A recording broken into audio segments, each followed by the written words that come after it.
What's up, guys? Welcome back to Newswave. Well, it looks like 2023 is finally getting started for games as we have a new showcase to look forward to from Microsoft. They have now officially confirmed it, as well as kind of the format and which games will be there. We'll go over that here today. Also, we are going to be talking about PlayStation Plus Extra and Premium, as they've both been announced for this month. That includes some PlayStation 1 games in there, and we're also going to be talking about Ubisoft, as they did sort of address the market yesterday, and things aren't looking good for Ubisoft. They might actually be in some serious trouble. Guys, if you enjoy these videos, make sure you hit that like button. Helps that a ton. And if you're new here to the Spawnwave channel, make sure you subscribe down below. We're rolling towards 700,000 subscribers, so big shout out to everyone who has subscribed down below. We're going to start today, though, with Mario Rabbids Sparks of Hope, a game from Ubisoft in collaboration with Nintendo as part of their update yesterday to the market. Had to do with some underperformance from different titles that released during the holiday season. And yes, that did include Sparks of Hope. We can see this posted up by Nintendo Everything. They say, as part of a January financial update, co-founder and CEO Yves Guillemot mentioned how surprised they were by its underperformance in the final weeks of 2022 and early January, referencing Mario Rabbids Sparks of Hope, as well as Just Dance 2023. A lot of takes about this online as this news broke, and really it comes down to what their expectations were for a game that, according to them, reached over 10 million unique players. Yes, I know the game got very, very cheap at one point, but in Ubisoft's mind, there are a lot of people who are aware of this intellectual property, so Sparks of Hope should do really, really well, and I'm sure it sold decent. Like, if we saw the numbers, we'd say, oh, okay, that's not bad, but well, if their expectations were millions of units higher, then in their mind, it did not do what they were hoping, and yes, it would have underperformed. And I think that's the biggest takeaway here, is that their expectations internally were just too high, not necessarily games around it that pulled sales away from it, just Ubisoft was expecting more. Also, we do have One Piece Odyssey out this week, but reviews did drop yesterday. We can see the Metacritic score here, currently sitting at a 75, which, based on from what I've seen with One Piece games in the past, this is actually pretty good for it. That's on 24 critic reviews for the PlayStation 5 version. Looking at the critic review split, 17 positive, 6 mixed, and 1 negative. We have PlaySense at the top, quotation forthcoming.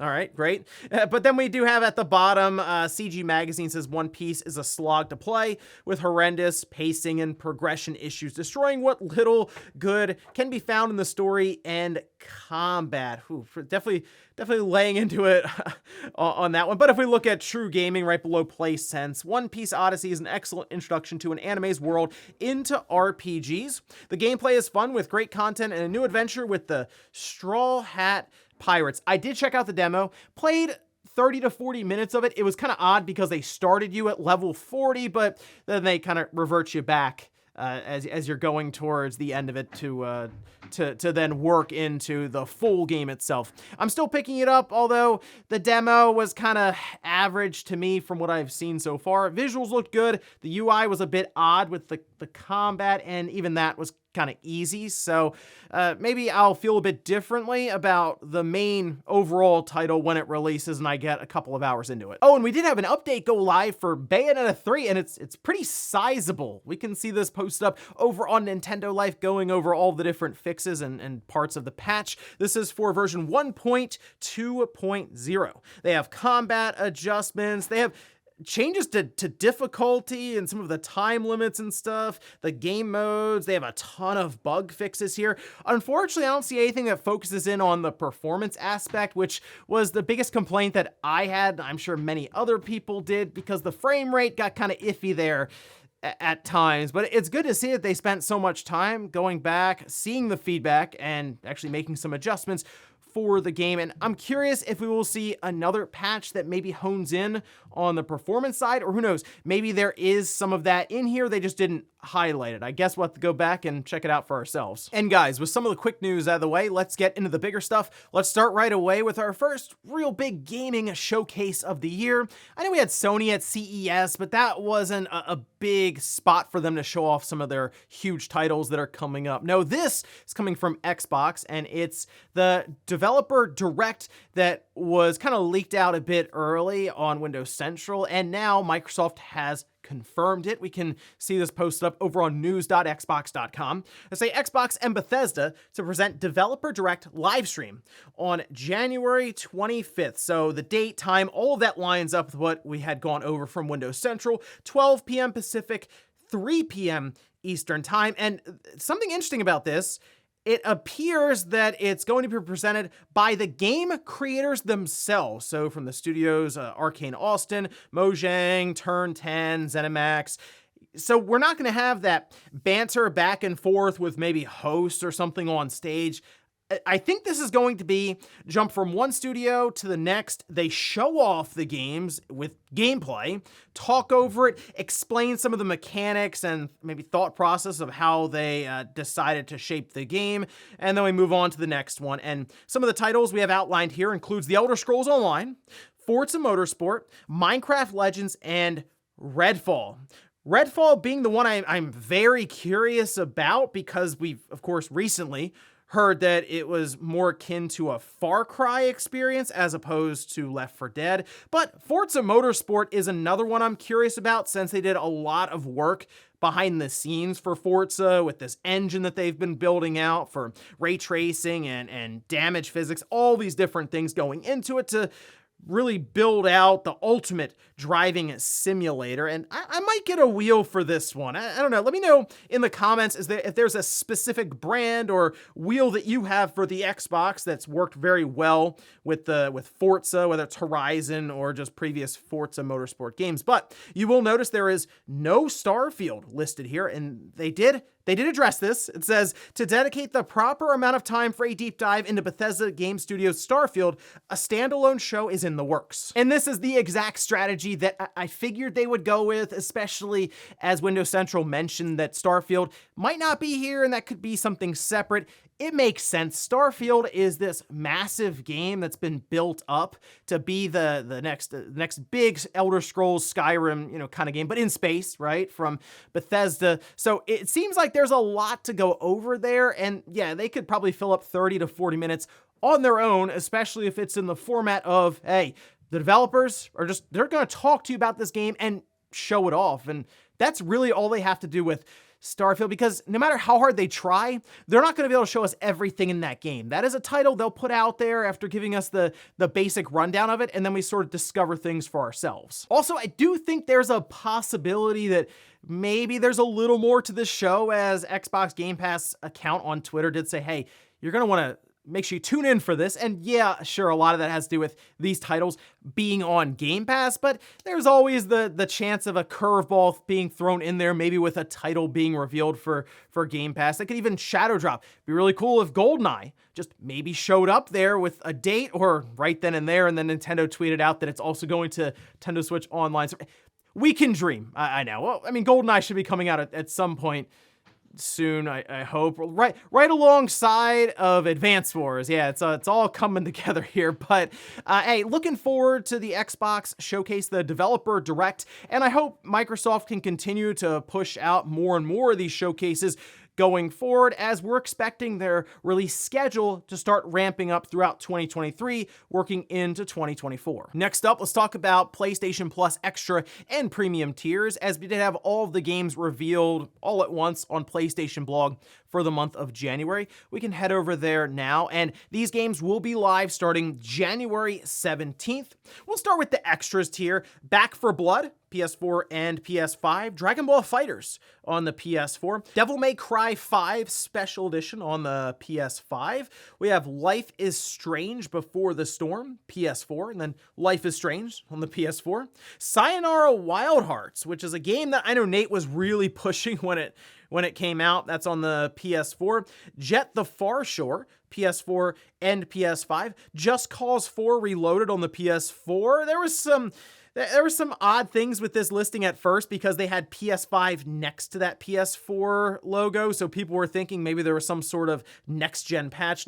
Apparently that was just an error, so just Cause 4 Reloaded PS4. Then we have Omno on the PS4, Erica on the PS4. Not a bad listing here, just for more games going into the extra tier, and as I've said many, many times. I think PlayStation Plus Extra is still the tier to go with, and then buy the premium games that you may want, kind of a la carte, because you can do that. It's not Nintendo Switch Online, but that I think right now that's where the value is, because there are a lot of games and you see more titles going like this, and it's a very stacked lineup right now. But then we get to the PlayStation Plus premium tier that I don't think has really held up its end of the bargain. This month, at least, they're doing more than like one game, and while it's not PS2 titles, it is at least a couple of PS1 games that are pretty decent. We can see this posted up. PlayStation Plus Premium Classics, Siphon Filter 3 on the PS1, which is a game that I think a lot of people kind of missed out on the PlayStation 1. I mean, we had, of course, the first one and the second one come out, and a lot of people remember that second one, but the third one showed up a bit later in the PlayStation's life, and I just think it kind of got overlooked there. Star Wars Demolition on the PS1. This is a game I did not play back then. I remember seeing it when I'd rent different Star Wars games, but I always wanted the Star Wars games where you had a lightsaber. This is one where you drive around different vehicles, and they say you battle it out across 8 intense arenas. So interesting there. I guess you could jump in and try that out.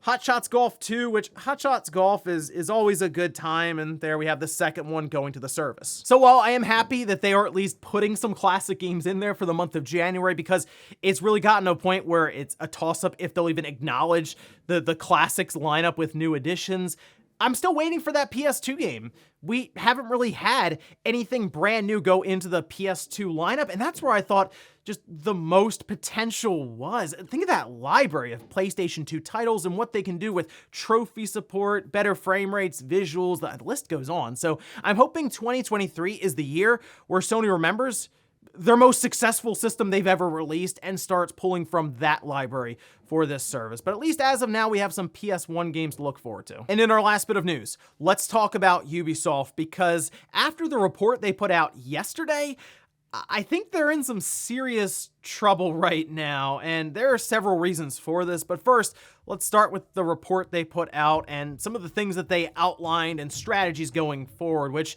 does include actually canceling several titles. We can see this posted up where they say the company is facing major challenges as the industry continues to shift towards mega brands and long-lasting titles that can reach players across the globe, across platforms and business models. Our strategy over the past 4 years has been about building long-lasting live games and adapting our strongest franchises, mainly Assassin's Creed, Far Cry, Tom Clancy's Ghost Recon, Tom Clancy's Rainbow Six, and then The Division, to these converging trends to make them truly global brands. However, the games from this investment phase have yet to be released, while our recent launches have not performed as well as expected. Remember, we mentioned Sparks of Hope and Just Dance, for example. Compounding this effect in the context of worsening macroeconomic conditions, the trends over the holiday season, in particular last weeks of December and beginning of January, have been markedly and surprisingly slower than expected, which they say has now triggered a full review of their revenue prospects, leading to increased cautiousness over the coming years. They have some bullet points here outlining some of the changes and things they're going to be doing. For example, they have decided to cancel 3 unannounced projects on top of the 4 already announced in July 2022. They depreciate around $500 million of capitalized R&D concerning upcoming premium and free-to-play games and the newly canceled titles. And they say, as part of our increased strategic focus, adapt our organization to a more challenging market with an expected net reduction of our non-variable costs based of more than $200 million over the next 2 years, with this being achieved through targeted restructuring, divesting some non-core assets, and usual natural attrition. Oh, and as for Skull and Bones, which I'm sure many of you were curious about, Stephen Totillo says Skull and Bones delayed again, it seems. Ubisoft mentions upcoming beta phase, adding Skull and Bones will now be released early 2023 to 2024. Now, they also follow this up and say they have one more large unannounced game for the fiscal year starting April 1st through March 31st of next year, so we'll see what that is. But I also noticed Jeff Grubb mentioned on Twitter, Ubisoft definitely already did the rounds proposing acquisitions and mergers with other similar companies, and it mostly got laughed at. It's just too unwieldy. Its strength was its distributed development structure, and now that is an albatross. And all of this combined for a pretty bad day on the market. Ubisoft plummeted when it comes to its stock, down 13.7%. All of this happening as soon as that report was released and people started looking through it. I mean, there's no good way to say it. Ubisoft is in some trouble right now. And there are several reasons people are pointing to currently as to what's gotten them here, from kind of the cookie cutter setup with their open world style games to them really going all in on this free to play live service setup and seeing little success. They've had Hyperscape, Division Heartland, I think X-Defiant, they did something, Ghost Recon Frontline. They had Roller Champions. I mean, the list goes on for these free-to-play attempts that they've made with different titles, and they just have not turned into that Fortnite that they're looking for. I mean, if you think about it, some of these other games in their space, the AAA publishers, they have a big-time live service game that continues to bring in recurring revenue, whether it is Fortnite, or you think of Call of Duty Warzone, or Apex Legends. That's something that Ubisoft just has not been able to figure out. And as they've mentioned, a lot of the investments they've made to basically turn some of their well-known established brands and franchises into live service games like Assassin's Creed, that's going to become what, Assassin's Creed Infinity, which is described more of a portal or a platform where all of the games will essentially be revolving around. And it sounds like it's just going to be a core game that then just has expansions attached to it that can share, I'm sure, many currencies that Ubisoft will be introducing for cosmetics and all these different things. It's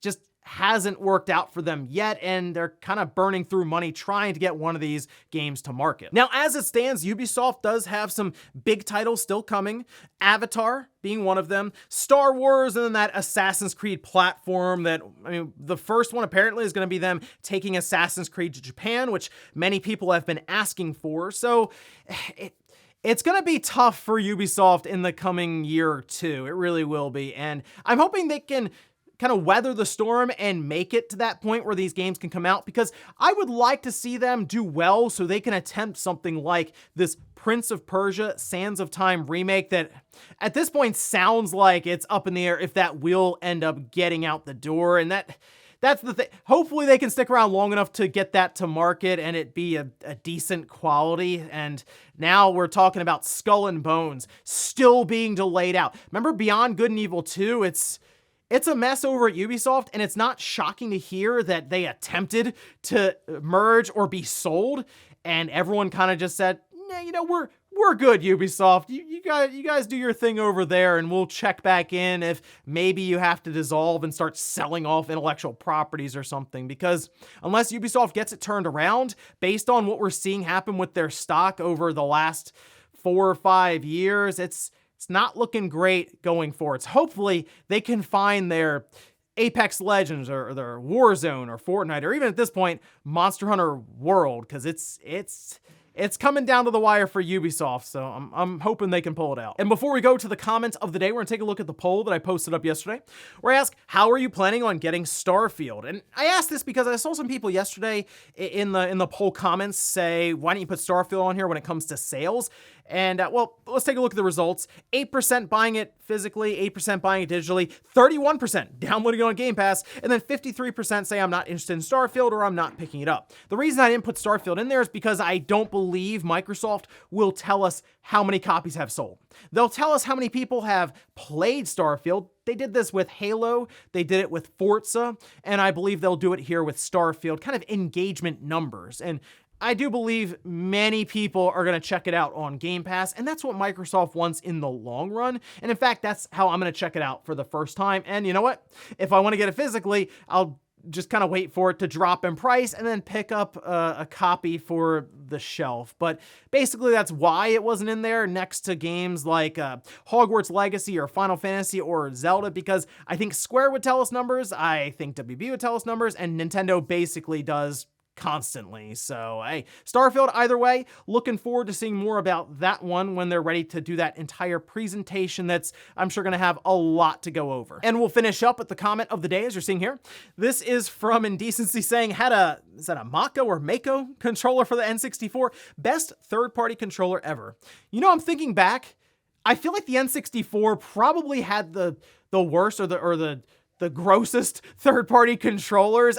Something about, I mean, the controller in general was weird, and now you have third-party companies trying to change the look up just enough so they could sell it and not rip off a Nintendo patent or something. And you had some completely try to reform the controller into a regular one, and that looked weird. And you had the handles be like these weird large curved handles, and the stick was terrible. That's probably the system that I think had the worst third-party controllers. It was right there in like the mid to late 90s when Mad Catz was just putting out these junk controllers left and right. The Super Pad 64. Let me know what system you think back then had the worst third-party controller lineup. And ladies and gentlemen, that's going to do it here for Newswave. If you enjoyed this video, guys, hit that like button. If not, hit the dislike. Leave comments down below about everything we talked about here. Today was Xbox's showcase that's now official, happening at the end of this month. And then also, what about PlayStation Plus Extra and Premium tier? Do you think we'll see more PlayStation 2 games heading to the service this year? And then Ubisoft. Seems like they're in a really tough spot. What do you think they should do to turn things around? Thanks guys for watching, and I'll see you next time.